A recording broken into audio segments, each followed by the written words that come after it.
산업은행이 오늘 대우건설 우선 매각 협상자로 호반건설을 선정했습니다. 대우를 품은 호반이 업계 지각 변동을 일으킬 것이란 분석입니다. 기자회견에 열린 산업은행에 나가 있는 장가희 기자 연결해서 자세한 소식 알아봅니다.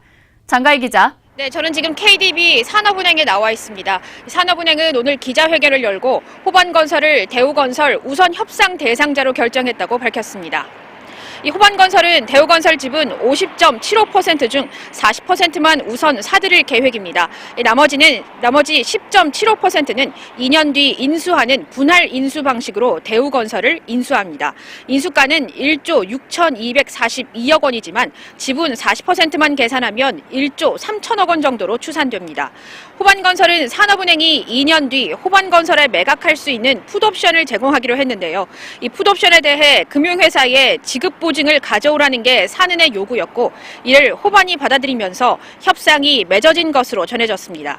전영삼 부행장은 호반건설에 금융기관 담보를 요청한 상태라 인수 분할로 인해 남은 10.75%가 회수되지 않을 가능성은 없다고 전했습니다. 이번 결정으로 산업은행이 대우건설을 헐값에 팔았다는 비판도 나오고 있는데요. 산은이 3조 2천억 원을 들여 대우건설을 인수했지만 취득 원가 절반 수준으로 판 셈이기 때문입니다.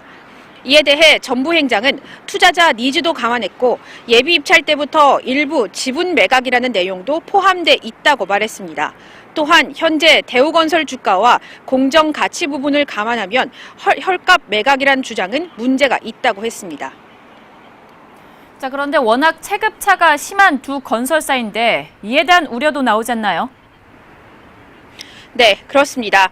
이 호반건설은 호반 베르디움 브랜드를 가진 시공 능력평가 13위의 아파트 전문 중견 건설회사입니다.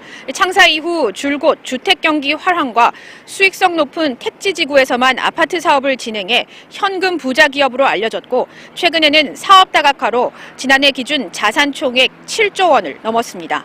하지만 건설만 놓고 보면 시공 능력평가 3위 대형 건설사인 대우건설을 인수했다는 점에서 업계 반응은 갈렸습니다.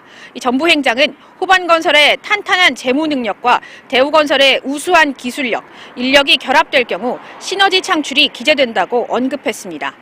호반건설이 대우건설 인수에서 우선 협상 대상자가 된 것을 두고 호남 기업 특혜가 아니냐는 의혹도 나왔는데요. 전 부행장은 전혀 아니라고 일축했습니다.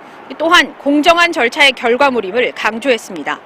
산업은행은 다음 달 호반건설과 양해각서를 체결하고 정밀 실사를 거쳐 최종 매매계약 조건을 확정한 뒤 올 여름께 매매계약을 마무리한다는 계획입니다. 지금까지 산업은행에서 아시아경제TV 장가희입니다.